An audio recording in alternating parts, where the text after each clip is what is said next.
গোপনে সিনেমার শুটিং করছিলেন বাংলাদেশ ক্রিকেটের রাজপুত্র সাকিব আল হাসান। সিনেমার টিজারে দেখা গেছে তার সেই চিরচেনা হাসি ও তার চিরচেনা বোলিং অ্যাকশনের এক ঝলক। ব্যাট হাতে প্রতিপক্ষকে গুড়িয়ে দেয়া, বল হাতে জাদুকরের মতো ম্যাচের দৃশ্যপট বদলে দেয়া সাকিব এই প্রথম মাঠের বাইরে সিনেমা পাড়ায়। সাকিব যেন সময়ের এক রঙিন অধ্যায়। সাকিবের ক্যারিয়ার যেন নিজেই সিনেমার এক চিত্রনাট্য।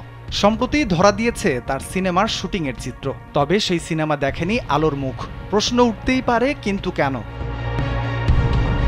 মাঠের ২২ গজের আড়ালে সাকিব কেবল ক্রিকেটারই নন, একজন চরিত্রও বটে। বাংলাদেশের ক্রিকেট প্রেমীদের এক অপ্রতিরোধ্য কবিতা, যার পৃষ্ঠা উল্টালেই বাংলাদেশ ক্রিকেট ইতিহাসের সুবাস পাওয়া যায়। সিনেমার শুটিংয়ে সমুদ্র তীরে সাকিবের ঠোঁটে লেগে আছে মিষ্টি হাসি। বন্ধুত্বের বন্ধনকে ফুটিয়ে তোলার একটা চেষ্টা ছিল পুরো টিজার জুড়ে। টিজারের শেষে সিনেমার নাম ফুটে উঠেছে সব পিছনে ফেলে আননোন ডেস্টিনেশন। কিন্তু হঠাৎই থমকে গেছে তার সিনেমা। তবে তার কারণ অবশ্য জানা যায়নি।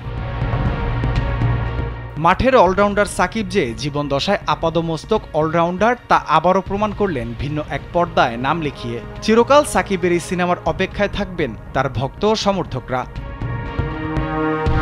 রাফিউল ইসলাম রাতুল, কালবেলা।